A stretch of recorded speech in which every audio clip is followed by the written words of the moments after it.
হাই everyone, আজি এটা নতুন ক্লাছ লৈ আহিছোঁ আৰু আজিৰ ক্লাছটোত মই সকলোকে পঢ়াবলৈ গৈ আছোঁ ত্ৰিগোণমিতিৰ বিষয়ে। ত্ৰিগোণমিতি এনেকুৱা এটা বস্তু আজি আমি গভৰ্ণমেণ্ট জবৰ কাৰণে পঢ়াই আছোঁ যিহেতু, আৰু কোনোবা যদি ক্লাছ 10 ল'ৰা ছোৱালীও চাই, এই ক্লাছ 10 ল'ৰা ছোৱালীও কনচেপ্টখিনি ক্লিয়াৰ কৰিব পাৰিব, কাৰণ এইটো ক্লাছ 10 মেথছৰ চেপ্টাৰ নম্বৰ 8। তো যিসকলে অসম চৰকাৰৰ যিকোনো চাকৰিৰ কাৰণে পঢ়ে ত্ৰিগোণমিতি চেপ্টাৰটো আহে, SSCটো আহে।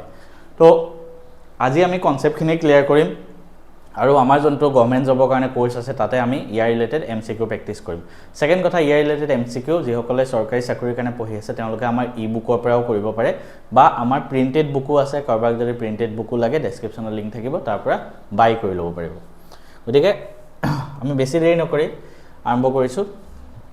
ফাৰ্ষ্ট, ত্ৰিগোণমিতি বস্তুটো জানিব যোৱাৰ আগতে আমি সমকোণী ত্ৰিভুজটোৰ বিষয়ে জানি লওঁ। মই লাষ্ট ক্লাছতো সমকোণী ত্ৰিভুজৰ বিষয়ে পঢ়াইছিলোঁ। সমকোণী ত্ৰিভুজ ABC, এটা সমকোণী ত্ৰিভুজ। সমকোণী মানে ৰাইট এংগল, য'ত এইটো 90 ডিগ্ৰী হয়।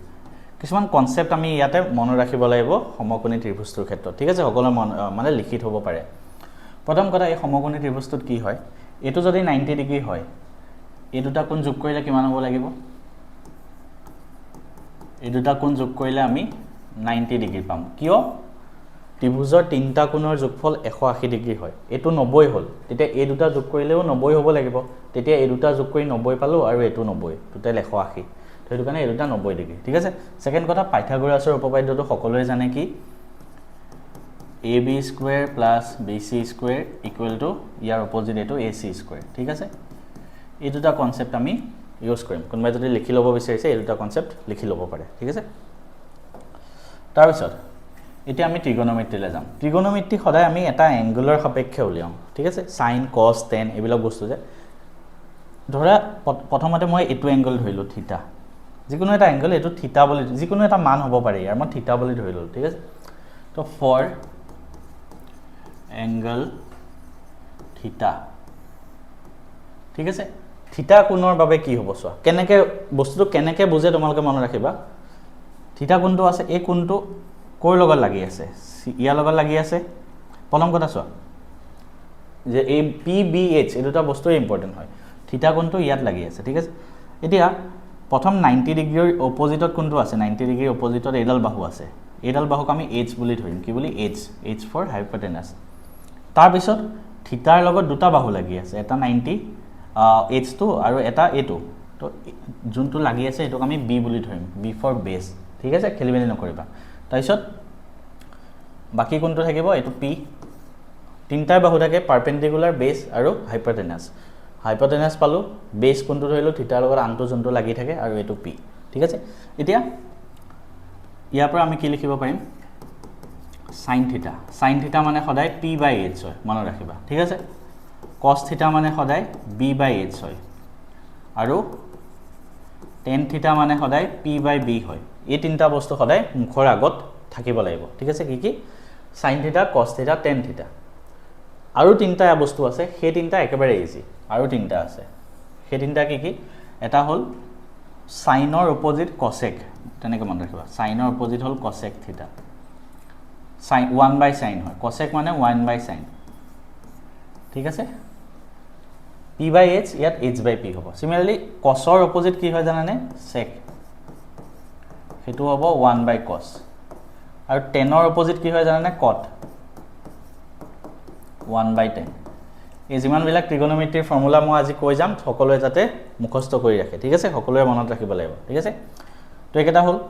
এতিয়া ইমানখিনিলৈকে জানিলেই হ'ল। আৰু এটা বস্তু জানি লোৱা, টেন থিতা মানে সদায় সাইন থিতা বাই কছ থিতা, ঠিক আছে? এইখিনি বস্তু মই নেক্সট শ্লাইডত আকৌ কৰি আছোঁ, আকৌ শিকাই দিম। এতিয়া আমি অকণমান বেলেগ এটা ধৰণে ল'ম, ঠিক আছে? এইবাৰ আকৌ আমি ফৰ্মুলাবিলাক জানিম। চোৱা, আকৌ এটা ধৰিলোঁ ABC, আকৌ এটা আমি ৰাইট এংগল ট্ৰাইংগল ধৰিলোঁ। আমি সাইন থিতা, কছ থিতা সাপেক্ষে উলিয়াব লাগে। কাৰ? এই সাপেক্ষে উলিয়াব লাগে। ধৰা এইবাৰ এই এংগলটো থিতা হয়। তো প্ৰথম আমাক ক'লে সাইন থিতা কিমান হয়? সাইন থিতা মানে P/H, ঠিক আছে? আমি অলৰেডি শিকি আছোঁ। এতিয়া আমি PHB এই তিনিটা বস্তু উলিয়াই লোৱাটো আটাইতকৈ ইম্পৰ্টেণ্ট হয়। এইটো নাজানিলে নোৱাৰিবা এক্সামত কুৱেশ্যন। সদায় কি কৰিবা? 90 ডিগ্ৰী এইটো হয়। ত্ৰিভুজটোত তিনিটা বস্তুৱে পাবা, P, B আৰু H, ঠিক আছে? 90 ডিগ্ৰীৰ অপজিটত কোনডাল বাহু আছে? AC। তো তো AC হ'ব h অপজিটত থাকাটো সদায় h হ'ব ঠিক আছে তো AC হ'ব h তুমি সাইডত লিখিও ল'ব পাৰা তাৰ পিছত থিতা কোণটো দুটা বাহুৰ লগত লাগি থাকিব এটা h ডালৰ লগত লাগি থাকিব আৰু আনটো যোনটো বাহুৰ লগত লাগি থাকিব হেতু হ'ব বেস হেতু হ'ব কি বেস বহুতে কি কৰিব জানানে এইটোতে খেলি মেলি কৰিব আগৰটোত দেখিলে ইয়াত থিতা কোড আছে হেনে নাচাই আৰু p b h ডাইৰেক্ট এটো সিস্টেমত লিখিব যাব তো তেতিয়া ভুল হৈ যাব কাৰণ ইয়াতে এটাল b হ'ব কিয় কাৰণ থিতাটো এটা h লগত লাগিব আন যোনটো বাহুৰ লগত লাগি থাকে হেতুহে বেস হয় মনত ৰাখিবা আৰু আনটো কি হ'ব h পালো b পালো আৰু ইটো হ'ব p হৈ গল তো এটা লিখি লোৱা sin থিতা কি হয় p/h কিবা লিয়া থাকিলে উলিয়াই দিবা cos থিতা হ'ব b/h এবাৰ b বেলেগ হৈ গল চোৱা b হ'ব ab p হ'ব bc আৰু tan থিতা হ'ব p/b আৰু আমি কি জানো সাইনৰ অপোজিট cosec ঠিক আছে cosec মানে 1/sin cosৰ অপোজিট sec 1/cos থিতা মানে cos থিতা b/h ইয়াত কি হ'ব h/b উল্টি যাব আৰু tan থিতাৰ অপোজিট cot থিতা 1/tan থিতা আৰু কি জানো আমি tan থিতা মানে sin থিতা বাই cos থিতা আজি আমি থিওৰি যিমানখিনি লাগে গুটেখিনি আমি ধুনিয়াকে ডিটেইলছত ডিসকাস কৰি গৈ থাকিম চিন্তা কৰিব নালাগে ঠিক আছে তো আমি এখিনি লাগে ক্লিয়াৰ কৰিলো তাৰ পিছত আটাইতকৈ টান লাগে কি ত্ৰিকোণমিতিক ফৰ্মুলাখন আমাৰ মনত ৰাখিবলৈ বহুত টান লাগে যিবিলাক ল'ৰা ছোৱালী আছে সিহঁতৰ কথা মই জানো ত্ৰিকোণমিতিক ফৰ্মুলাখন মনত ৰাখিবলৈ সবেই টান পায় ক্লাস 10 ৰ ল'ৰা ছোৱালীখিনি সেই কাৰণে মই এটা শৰ্টকাট মেথড লৈ আহিছো যোনটো ত্ৰিকোণমিতিক নেওতাখন ফৰ্মুলা যদি তোমালোকে পাহৰিও যোৱা এখন তোমালোকে মনত আনি ল'ব পাৰিবা কেনেকৈ চোৱা মই এটো আগৰ পৰা শিকাই আছো আৰু বহুতে শিকাই এটো মেথড চোৱা সাইন আমি মোটো মুখস্থ আছে তোমালোকৰ মুখস্থ নাথাকিলে কি কৰিবা প্ৰথম সাইনৰ কাৰণে লিখিবা ঠিক আছে প্ৰথম সাইনৰ কাৰণে কেনেকৈ লিখিবা 0 30 45 60 90 প্ৰথম 0 লিখিলা তাৰপিছত 1 তাৰপিছত 2 তাৰপিছত 3 তাৰপিছত 4 কি কৰিলো 0 1 2 3 4 লিখিলো তাৰপিছত গুটেই কেটাকে 4 ৰে হৰণ কৰিবা 4 4 4 4 4 তাৰপিছত কি কৰিবা গুটেই কেটাকে স্কয়াৰ ৰুট কৰিবা square root square root square root square root square ঠিক আছে এটা স্কয়াৰ ৰুট কৰিলে কিবা কিবি ভ্যালু আহিব চোৱা 0 এটোটো 0 হ'ব 0 0/4 তো এটো 0 হ'ব নেক্সট 1/√4 আছে কি হ'ব 1 ৰ স্কয়াৰ ৰুট 1 √4 ৰ স্কয়াৰ ৰুট 2 তো এটো হ'ব কিমান হাফ সিমিলাৰলি এটো চোৱা 2 ৰে 4 কাটি দিব পায় 2 তো ওপৰত 1 থাকিল তলত 2 থাকিল অৰ্থাৎ আমি এটো এনেকৈ লিখিব পাৰো কেনেকৈ লিখিব পাৰো 1/√2 এটো চোৱা ওপৰত ৰুট 3 থাকিব 4 স্কয়াৰ ৰুট কৰিলে 2 হ'ব সো আমি এটো কি লিখিব পাৰো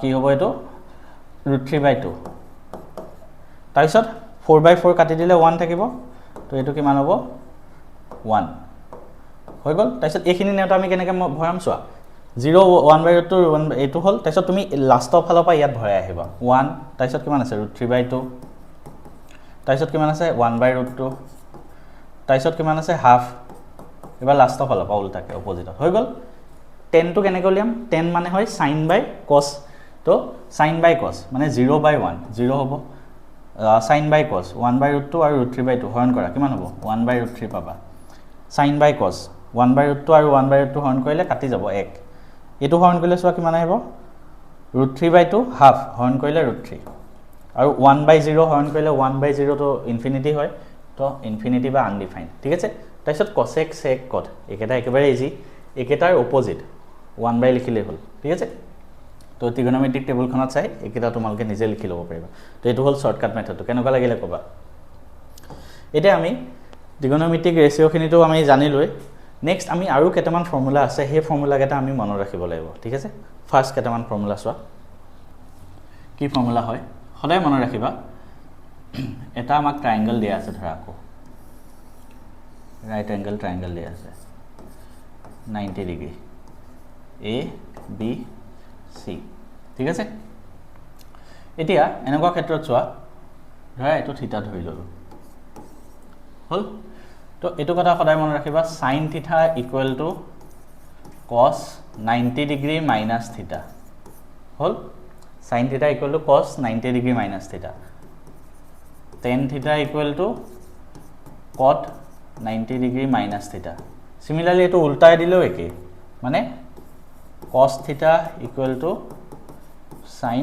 90 ডিগ্ৰী মাইনাছ থিটা এটো উল্টাই দিলেও একে cot থিটা equal to tan 90 degree minus থিটা এইবিলাক যে মই কৰি আছো তোমালোকৰ মুখস্থ মানে কি কোৱেশ্চন প্ৰেক্টিস কৰিলে মনত ৰব ঠিক আছে তো এনেকে কৰি থাকিলে জাস্ট ফৰ্মুলা থিওৰি খিনি হে মই পঢ়াই আছো প্ৰেক্টিস তোমালোকে কৰিবই লাগিব আৰু ময়ো কৰাম কোৰ্সত তোমালোকেও আমাৰ বুকৰ পৰা প্ৰেক্টিস কৰিব লাগিব হৈ গল ইয়াৰ পিছত লাষ্ট তিনটা ফৰ্মুলা যিকেটা জানিব লাগে এটা কি এটা হল sin square theta plus cos square theta equal to 1 first formula to second formula to 1 plus tan square theta equal to cot square theta third hole 1 plus acha eta bostu hol 1 plus tan square theta equal to sec square theta 1 plus cot square theta equal to cosec square theta ঠিক আছে এই তিনটা formula লিখি লোৱা